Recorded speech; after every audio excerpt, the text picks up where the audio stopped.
தென்னாட்டுடைய சிவனே போற்றி, எந்நாட்டவர்க்கும் இறைவா போற்றி. விக்னேஸ்வராய நமக. குலதெய்வமான ஸ்ரீ பொன்னம்பல சுவாமி, ஸ்ரீ பொன்முத்து கருப்பண சுவாமி, அங்காள பரமேஸ்வரி பாப்பாத்தி அம்மன் துணையுடன் இந்த நாள் இனிய நாளாக அமைய அனைவரின் அவரவர் குலதெய்வம் காத்து அருள் பாலித்து பிரம்மாண்ட வெற்றியை கொடுக்க வணங்குகின்றேன். இன்று பிறந்த நாள் மற்றும் திருமண நாள் காணும் அனைத்து சொந்தங்களுக்கும் என்னுடைய நல்வாழ்த்துக்கள். இந்த மே 1, 2024 திருக்கணிந்த பஞ்சாங்கத்தின்படியும் வாக்கிய பஞ்சாங்கம் ஒரே நாளில் குரு பயிற்சி நடைபெற இருக்கிறது. குழப்பமே வேண்டாம். குரோதி வருஷம் தமிழ் மாதம் சித்திரை 18ஆம் நாள் புதன்கிழமை குரு பகவான் மேஷ ராசியிலேருந்து ரிஷப ராசிக்கு பயிற்சி ஆகிறார். காலை 11:56க்கு அப்புறம் உங்களுக்கு பயிற்சி ஆகிறார். அதனால் பக்கத்தில் இருக்கிற திருத்தலங்களுக்கு சென்று குரு தட்சிணாமூர்த்தியை வழிபடுறது அன்னைக்கு மிக பெரிய நல்ல மாற்றத்தையும் ஏற்றத்தையும் கண்டிப்பாக கொடுக்கும். ரிஷபத்திலே குரு வர்றதுனால தன்னுடைய 5, 7, 9ஆம் பார்வையாக கன்னி ராசிக்கும் விருச்சிக ராசிக்கும் மகர ராசிக்கும் தொழில் குருவாக பயிற்சியாக உள்ளார். நிறைவான மனநிலையில் எப்படிப்பட்ட நன்மைகள் நடக்கும் அப்படிங்கிறது சிம்ம ராசிக்காரங்களுக்கு நட்சத்திர வாரியாக தசாபுத்தி பலன்கள். இது என்ன தசாபுத்தினா என்ன அப்படிங்கிறது நிறைய பேருடைய கேள்வி இருக்குது. உங்களுடைய ஜாதகத்தில் நிறைய அப் அண்ட் டவுன்ஸ் நம்ம லைஃப்பில் இருக்குன்னா தசாபுத்தியோட இன்ஃப்ளூயன்ஸ், அதாவது ஒரு கிரகத்தோடைய இன்ஃப்ளூயன்ஸ் படி தான் நம்மளுடைய செயல் ஏற்றம் அப்படி இருக்கும். ஒருத்தருக்கு சனி திசை நடந்ததுன்னா அவங்க கம்ப்ளீட்டாக மற்றவங்களுக்காகவே வாழ்வாங்க, மற்றவங்களுக்காகவே இருப்பாங்க, மற்றவங்களுக்காக உழைப்பாங்க, உழைப்புக்கு பேர் போனவங்களாக இருப்பாங்க, கஷ்டப்பட்டே பொருள் ஈட்டுவாங்க. அதுதான் சனி திசையோடைய வேலை. அது மாதிரி ஒவ்வொரு பிளானட்டோடைய இன்ஃப்ளூயன்ஸ் தான் உங்களுடைய மனித வாழ்க்கையை ஒரு நிலைக்கு கொண்டு வர்றது. இதே புதன் திசையில் பார்த்திங்கன்னா ஞானத்தை கொடுப்பார். கேது திசையை பார்த்திங்கன்னா ஆன்மீகம் கலந்த ஞானத்தை கொடுப்பார். இப்படி ஒவ்வொரு திசைக்கும் ஒவ்வொரு இன்ஃப்ளூயன்ஸ் இருக்குது. அந்த இன்ஃப்ளூயன்ஸை நீங்கள் புரிஞ்சுக்கிட்டீங்க அப்படின்னா ஜாதகம் அப்படிங்கிறது ரொம்ப ஈஸி. எல்லாத்துக்கும் என்னென்ன அடிப்படை விஷயங்கள் கொஞ்சம் தெரிஞ்சுக்கலாம். எப்படின்னா நீங்கள் ராசி மட்டுமே வச்சுக்க தெரியக்கூடாது, லக்னமும் உங்களுக்கு தெரியணும். நீங்கள் என்ன லக்னம்னு உங்கள் ஜாதகத்தை பாருங்கள். அடுத்தது உங்கள் நட்சத்திரத்துக்கு தசை என்ன தசை வரும்ன்றது ஃபஸ்ட்டு புரிஞ்சுக்கோங்க. அதுக்கப்புறம் எந்தெந்த திசையெல்லாம் அடுத்தடுத்து வரும் அப்படிங்கிறத நீங்கள் இப்போ சாஃப்ட்வேர்ஸ்லாம் நிறையா வருது, அதில் போட்டு name, date of birth, time of birth எல்லாம் போட்டிங்கன்னா உங்கள் ஃபுல் ப்ரெடிக்ஷன் இப்போல்லாம் வருது, ஃபுல் ரிப்போர்ட்ஸ் வருது. அந்த ரிப்போர்ட்டில் உங்களுக்கு தசாபுத்தி எந்தெந்த இயரில் மாறுதா அப்படிங்கிறதெல்லாம் நீங்கள் கண்டுபிடிக்கலாம். இல்லை எனக்கு அதுக்கு மீறி இதை பற்றி தெரியலைங்க அப்படின்னா நீங்கள் ஜோதிட ஆலோசனைக்கு எனக்கு கால் பண்ணலாம். உங்களோட தசாபுத்தி எப்படி, என்ன தசாபுத்தி நடக்கும். மேக்ஸிமம் நான் உங்களுக்கு ஒரு ஏஜ் செக்டாரில் பிரிச்சுருக்கிறேன். அந்த ஏஜ் செக்டார் வைஸ் உங்களுக்கு என்ன தசா போயிட்டுருக்குன்னு ஒரு அப்ராக்சிமேட்டாக சொல்கிறேன். மற்றபடி உங்கள் ஜனனகால ஜாதகத்தில் உள்ள தசா இருப்பை பொறுத்து தான் பலன்கள் மாறும். இதன் அடிப்படையில் பார்த்தீங்க அப்படின்னா இப்போது தசாபுத்திகள் எப்படி உங்களுக்கு பலன் தரும், இந்த குரு பயிற்சி எந்தெந்த இடத்தில் எந்தெந்த திசையில் உங்களுக்கு நல்லது பண்ணுமா பண்ணாதா அப்படிங்கிறத முழு விவரமாக நான் சொல்லியிருக்கேன். ஸ்கிப் பண்ணாமல் பாருங்கள். உங்களோட வயதுக்கு ஏற்பட்ட உள்ள விஷயங்களையும் நீங்கள் புரிஞ்சுக்கோங்க. ஒவ்வொரு ஏஜ் வைஸ் நான் கொடுத்துருக்குறேன். வெளிநாட்டில் இருக்கிறவங்களுக்கும் ஃபுல் ப்ரெடிக்ஷன் தெரியணும் அப்படின்னா ஃபஸ்ட்டு தசாபுத்தி என்னன்னு தெரிஞ்சுக்கோங்க. எனக்கு நட்சத்திரம் மட்டும்தான் தெரியுதுங்க, தசாபுத்தி இல்லைன்னா உங்கள் ஏஜுக்கு இந்த தசாபுத்தி தான் வரும்னு ஒரு அப்ராக்சிமேட் கால்குலேஷனில் சொல்லுவேன். இல்லை எனக்கு ஃபுல்லாக கரெக்டாக அக்யூரேட் ப்ரெடிக்ஷன் வேணும்னா என்னுடைய நம்பருக்கு நீங்கள் கால் பண்ணலாம். அது முழுக்க உங்களோட ஜாதகத்தை ஆராய்ந்து கட்டணத்துக்கு உட்பட்ட ஒரு விஷயங்களாக உங்களுக்கு முழுக்க நாங்கள் சொல்லிடுவோம். அது உங்களுக்கு ப்ரீ பிளானுக்கு ரொம்ப ஈஸியாக இருக்கும். இப்போ ஒருத்தருக்கு கண்டங்கள் வருது அப்படின்னா அதை நீங்கள் ஜாதகத்தை பார்த்து தெரிஞ்சுக்கிட்டிங்கன்னா அதுக்கான வழிபாடு, அதுக்கான விஷயங்கள் எல்லாமே நீங்கள் செய்யும் போது நல்ல பலன்கள் ஏற்படும் அப்படிங்கிறது தான் நிதர்சன உண்மை. சிம்ம ராசி பூர நட்சத்திரம், இது சுக்கிரனுடைய நட்சத்திரம். தசாபுத்தி காலங்கள் 20 வருடம். என்னுடைய கால்குலேஷனுக்கு ஒரு 10 வருடங்களை எடுத்துக்கிறேன். சூரிய திசை ஒரு 6 வருஷம், சந்திர திசை ஒரு 10 வருஷம், மொத்தம் 26 வயசுக்குள்ளே உங்களுடைய பலனானது என்னென்ன கொடுக்கும் உங்களுக்கு அப்படின்னு சொன்னால், பொதுவாகவே இந்த பூர நட்சத்திரம் பார்த்திங்கன்னா ஆன்மீக சம்பந்தப்பட்டவாதிகள், ஆன்மீகவாதிகள்லாம் பிறந்த நட்சத்திரம் அப்படின்னு சொல்லலாம். குரு பார்வை உங்களுக்கு மிகப்பெரிய பலத்தை கொடுக்கும் அப்படிங்கிறதும் சொல்லலாம். இந்த பூர நட்சத்திரத்துக்காரங்களுக்கு குலதெய்வ கோயிலுக்கு சென்று வந்தோன்னா அந்த அம்பாள் பெண் தெய்வமாக இருந்தால் பூரண அருள் கிடைக்கக்கூடியவர்கள் பூர நட்சத்திரக்காரங்கள் அப்படின்னு சொல்லலாம். இந்த இந்த தசாபுத்தி காலங்களில் பொதுவாகவே பார்த்திங்கன்னா சிம்ம ராசிக்கு சுக்கிர சூரிய சந்திர தசை அப்படிங்கிறது ஒரு நல்ல திசை. ஆனால் கண்டகசனியும் நடந்துகிட்ருக்கு. அதே மாதிரி குரு உட்கார்ற இடத்தோட பார்க்குற இடமும் நல்லாயிருக்கு. இந்த காலகட்டத்தில் பார்த்தீங்க அப்படின்னா அரசாங்க வேலைக்கு ஏதாவது ட்ரை பண்ணிகிட்டு இருந்தீங்கன்னா தடங்களுடன் கூடிய தடைவில் மீறி ஒரு வேலை கிடைக்கும். வேலை கிடைச்சா வேலையை விட்டுறாதீங்க. அது ஒரு பெரிய ஒரு விஷயமாக பார்க்கப்படுகிறது. அதே மாதிரி பள்ளியில் படிக்கிற மாணவர்களுக்கு நல்ல ஸ்காலர்ஷிப்போட கண்டிப்பாக நல்ல மதிப்பெண் எடுக்கக்கூடிய காலகட்டம். கொஞ்சம் சோர்வு மந்தம் அந்த சோம்பேறித்தனத்தெல்லாம் விட்டு தூக்கி போட்டுருங்க. 200% உங்கள் உழைப்பை போட்டால் மட்டுமே 100% வெற்றி அப்படிங்கிறது உங்களுக்கு சிம்மராசிக்காரங்களும் இந்த காலகட்டத்தில் நடக்கும். பொதுவாக பார்க்குட்டிங்கன்னா இந்த விஷயத்தில் பூர நட்சத்திரத்துக்காரங்களுக்கு எப்படிப்பட்ட விஷயம் நடக்கும் அப்படின்னு பார்த்தீங்கன்னா 10ஆம் இடத்துக்கு வருகின்ற அந்த தொழில் ஸ்தானம் அப்படிங்கிறதுல வருது. உத்தியோகமோ தொழிலோ அப்படிங்கிறது 2 விஷயமாக பார்க்கலாம். ஒன்று உத்தியோகம் சில பேர் 10ஆம் இடத்துல வர்றது அப்படிங்கிறது குரு வர்றது பதவி போகுமா அப்படின்னு கேட்டிங்கன்னா பதவியெல்லாம் போகாது. அது மீனிங் எப்படி எடுத்துக்கணும் அப்படின்னா ஒருத்தர் ப்ரொமோஷன் ஆகிறான்னா அந்த இடம் காலியாகும். அந்த ரோல் காலியாகிட்டு அடுத்த இடத்துக்கு போவாங்க. அந்த வேலையை ரிசைன் பண்ணால் தானே நெக்ஸ்ட்டு ஸ்டேஜ் ஆஃப் லைஃப் நீங்கள் பார்க்கணும். அந்த ரிசைனேஷன் எப்படி நடக்கும்னா பாசிட்டிவாக நடக்கும். அதுதான் விஷயம். ஸோ அந்த 10ஆம் இடத்துல வருகிற குரு பார்வைக்கு கோடி நன்மை இருக்குது. அப்படிங்கும்போது இது வரைக்கும் சிம்ம ராசிக்காரங்க இந்த 26 வயசுக்குள்ளே இருக்கிறவங்களுக்கு வீட்டில் பொருளாதார பிரச்சனை இருந்தால் அந்த காலகட்டத்தில் பொருளாதார பிரச்சனை, ஏன்னா ப்ரொமோஷன் ஆக்டிவிட்டீஸ் நடக்கும். கொஞ்சம் மேல் அதிகாரிக்கிட்ட தர்க்கம் பண்ணிடாதீங்க. அது பெரிய தர்க்கமாயிரும். அப்புறம் உங்களுக்கு பெரிய போர் வர்க்கமாயிரும் அப்புறம் உங்களுக்கு. அதனால் அந்த இடத்துல கொஞ்சம் ரொம்ப கவனமாக இருக்கணும். கொஞ்சம் நிதானித்து பேசுங்க. ரகசியமாக வச்சுக்கோங்க ஒரு சில விஷயங்களை. அதுதான் சிம்மராசிக்காரங்க பொதுவாகவே பண்ணணும் இந்த காலகட்டத்தில். அதே மாதிரி தொழில் பண்ணுறவங்க நிறைய இன்வெஸ்ட்மெண்ட்ஸ் போடாதீங்க. இருக்கிற இன்வெஸ்ட்மெண்ட்ஸில் எவ்வளோ க்ரோத் பண்ணணும் அப்படிங்கிறத நீங்கள் நினச்சிக்கோங்க. நிறைய பேருக்கு இப்போ சேவிங்ஸ் பண்ணுற ஆக்டிவிட்டீஸ் அப்படிங்கிறதெல்லாம் கொண்டு வாங்க. இது என்னங்க சேவிங்ஸ் ஆக்டிவிட்டி பண்ணால் மட்டும் என்ன பொருளாதார பெரிய அளவில் வருமா? முதல்ல சேவிங்ஸ் ஹேபிட்டுங்கிறது உங்களுடைய தற்காப்பு நிலைமை அப்படின்னு சொல்கிறேன். சில நாடுகள்லாம் பார்த்தீங்க அப்படின்னா கஜானா காலி ஆகிடும். பார்த்திங்கன்னா இந்த நாட்டு மக்களே கஷ்டப்படுவாங்க. ஆனால் நீங்கள் இந்தியாவில் பார்த்தீங்கன்னா சேவிங்ஸ், அதுவும் முக்கியமாக தமிழ்நாட்டில் பார்த்தீங்கன்னா சேவிங்ஸ் அதிகமாக உண்டியில் வச்சு சேவ் பண்ணக்கூடிய ஆளுங்க நம்ம. அப்படிங்கும்போது நம்மளுக்கு பண வருவாயில் அந்த சேமிப்பு இருக்கிறதுனால நம்ம பெரிய அளவில் கஷ்டப்பட்டுருக்க மாட்டோம். இதுதான் எக்கனாமிக் அளவுலேயும் நம்மளுக்கு வெல்த்தை கொடுக்குது. அப்போத்துலேருந்தே அந்த பழக்கத்தை நம்ம கொண்டு வரோம். சில பேர் உண்டியில் கொண்டு போய் போடுவீங்களா, அது மாதிரி உங்கள் வாழ்க்கைக்கு ஒரு சில சேவிங்ஸ் பண்ணிப்பீங்க. அது இந்த காலகட்டத்தில் அதை பண்ணிக்கோங்க. குலதெய்வ வழிபாடு அப்படிங்கிறத நல்லா பண்ணுங்கள். குலதெய்வ அனுகிரகம் கிடைக்கக்கூடிய விஷயங்களில் நீங்கள் கான்சன்ட்ரேட் பண்ணுங்கள்.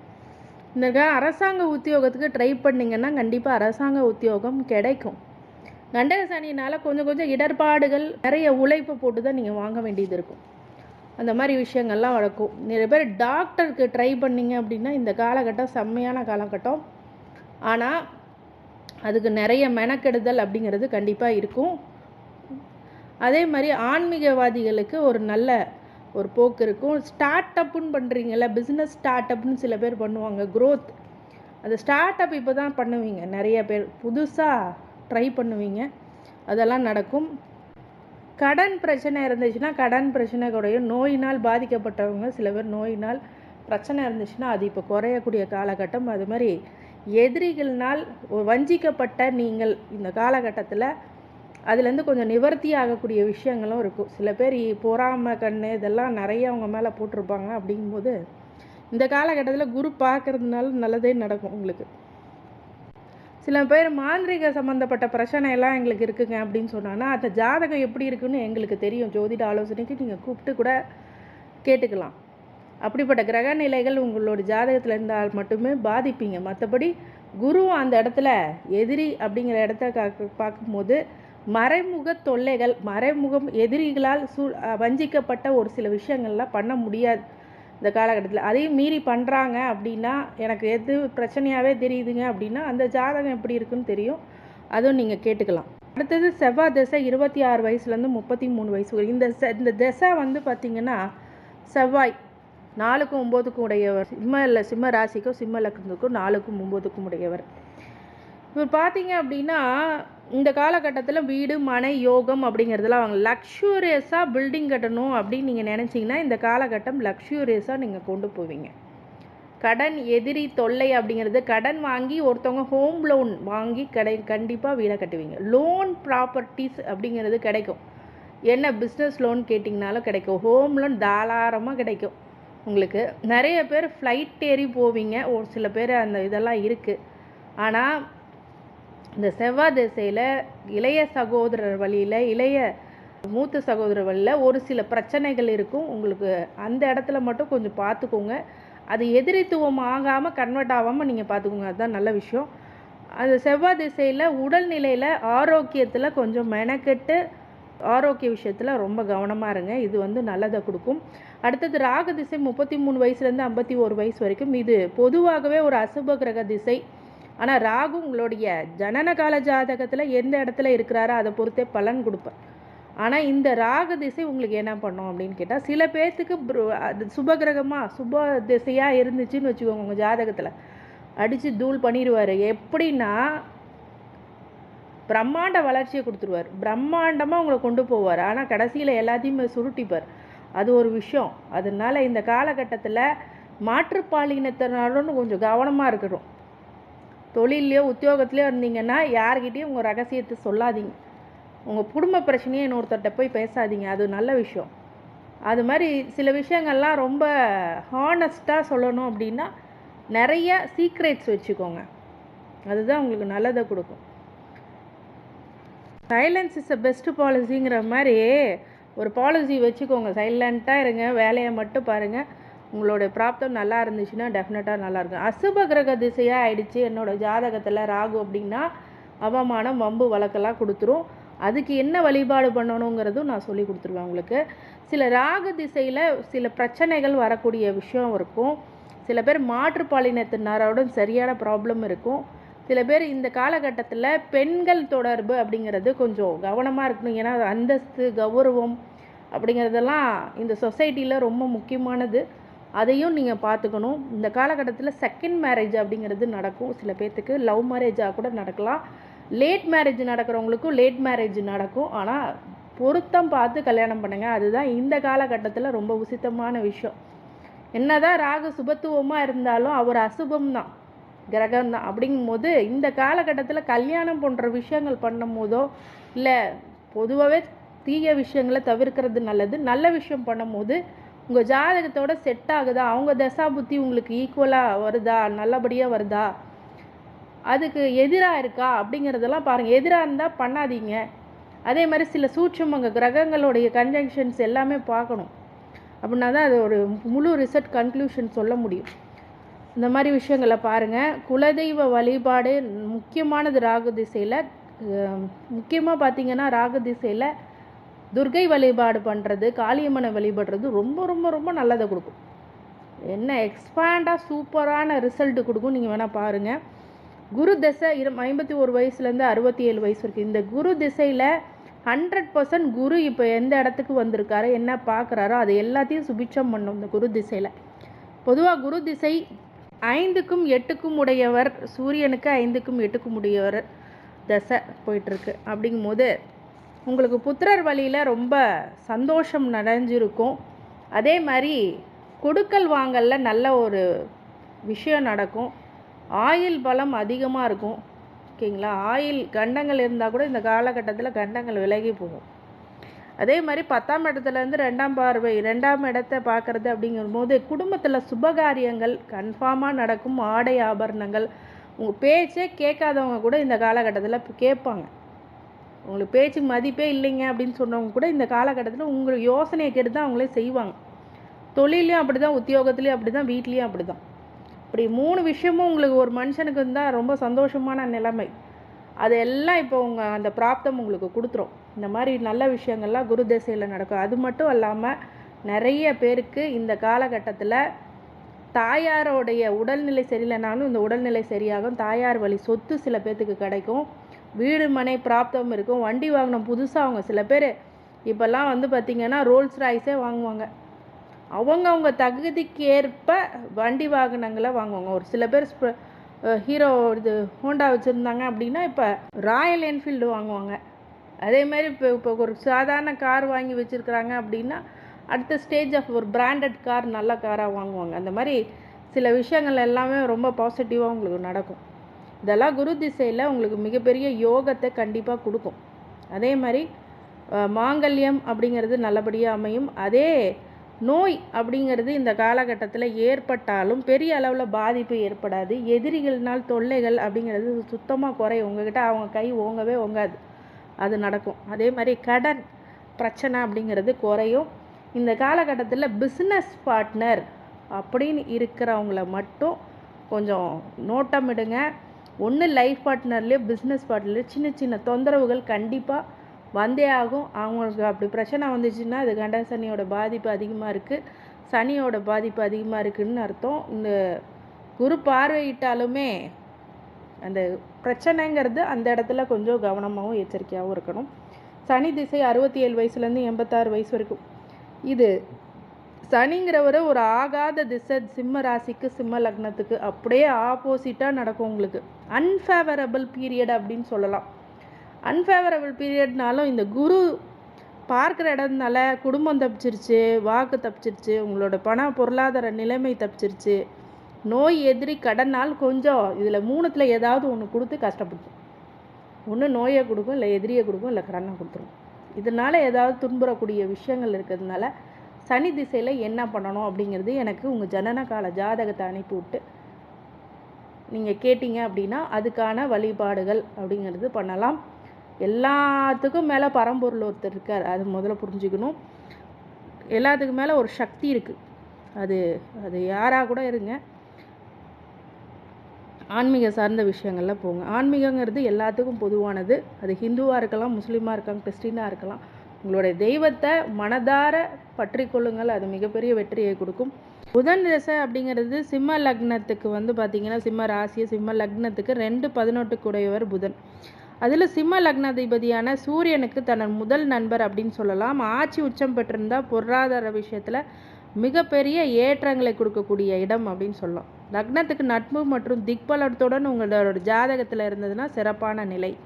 லக்னாதிபதி உத்திர நட்சத்திர சாரத்தில் இருந்தார்னா அந்த தசா காலங்களில் பெரிய நன்மைகளை செய்யக்கூடியவராக இது புதன் கண்டிப்பாக இருப்பார். 3ஆம் இடத்து 10ஆம் இடங்களுக்கு சிம்மத்துக்கு அவர் நன்மை செய்யக்கூடிய இடங்கள் அப்படின்னு சொல்லலாம். இந்த புதனானவர் உங்களுக்கு நல்ல மேன்மையும் வளர்ச்சியும் கண்டிப்பாக மிகையாக கொடுப்பார். நிறைய பேர்த்துக்கு இந்த காலகட்டம் புதன் அஸ்தங்கமாகாமலோ புதன் 6, 8, 12 மறையாமல் இருந்தாலோ ஒரு நல்ல விஷயமாக கருதப்படுகிறது. அது மாதிரி நடக்காமல் இருந்தால் பிரச்சனை இல்லை, அது மாதிரி நடந்துச்சுன்னா ஒரு சில ப்ராப்ளம்ஸை கொடுக்கும், கண்டங்களை கொடுக்கும் அப்படிங்கிறது உண்மையான விஷயம். அதனால் அந்த விஷயத்தில் ப்ரீ பிளானாக நீங்கள் ஜோதிடத்தை பாருங்கள். புதன் திசை ஏதாவது நடந்துட்டுருக்கு அப்படின்னா அந்த காலகட்டத்தில் உங்களுக்கு எப்படிப்பட்ட பலன்கள் நடக்கும் அப்படிங்கிறது உங்கள் ஜாதக ரீதியாக மட்டுமே முழுக்க துல்லியமாக சொல்ல முடியும் அப்படிங்கிறது தான் உண்மையான விஷயம். புதன் திசை நல்லா இருந்துச்சுன்னா கண்டிப்பாக சிம்ம லக்னத்துக்காரங்களுக்கு யோகம். அவயோக திசையாக நடந்துட்டுருக்கு, உங்கள் ஜாதகத்துக்கு அவயோகியாக ஆயிட்டாரு, இல்லை அவயோக இடத்துல இருக்காரு, அசுப கிரகத்தோடு சேர்ந்துருக்காரு, மறைவிடங்களில் இருக்கிறாருன்னா தான் பிரச்சனை வரும். அப்படி இருக்கான்றது செக் பண்ணிக்கோங்க. செக் பண்ண தெரிலனா என்கிட்ட கேட்டுக்கலாம். ஜோதிட ஆலோசனைக்கு என் நம்பருக்கு கால் பண்ணலாம். சிம்மராசி பூர நட்சத்திரத்துக்காரங்க என்ன வழிபாடுகள் பண்ணலாம் அப்படின்னா நிறைய அன்னதானம் பண்ணுங்கள். நிறைய அலைச்சல்னால கஷ்டப்படுறதுனால அன்னதானம் போட்டு குலதெய்வ கோயிலுக்கு காணிக்கை செலுத்துறது, அதாவது கொஞ்சம் கொஞ்சமாக சேர்த்து காணிக்கை சேர்த்து போயிட்டு உங்களோட அந்த உண்டியலில் போட்டுடலாம். அன்னதானத்துக்கு பணம் கொடுக்கலாம். அன்னதானம் நீங்களே பண்ணலாம். சில வஸ்திர தானங்கள் பண்ணலாம் பூர நட்சத்திரத்துக்காரங்க. அதே மாதிரி இந்த குரு பயிற்சி அப்போ தட்சிணாமூர்த்திக்கு வியாழக்கிழமை ஒரு 9 வியாழக்கிழமை நீங்கள் போய் பாருங்கள். சுப நிகழ்ச்சிகள் கண்டிப்பாக உங்கள் வீட்டில் நடைபெறும் அப்படிங்கிறது தான் உண்மையான விஷயம். நல்ல சுப நிகழ்வுகள், மன மகிழ்ச்சி அப்படிங்கிறதெல்லாம் நடக்கும், சந்தோஷம் கிடைக்கும், நிறைய விஷயம் பாசிட்டிவாக நடக்கும். சரிங்களா? அதுபோல் குலதெய்வ வழிபாடு இன்றியமையாதது. இந்த சிம்மராசி பூர நட்சத்திரத்துக்காரங்களுக்கு அனைத்து ஐஸ்வர்யங்களும் சகல சௌபாக்கியங்களும் மன நிம்மதியும் ஆரோக்கியத்தையும் கொடுக்க வேண்டும் என்ற எம்பெருமான் மகா ஈஸ்வரனை வேண்டி வணங்குகின்றேன். வாழ்க வளமுடன். திருச்சிற்றம்பலம்.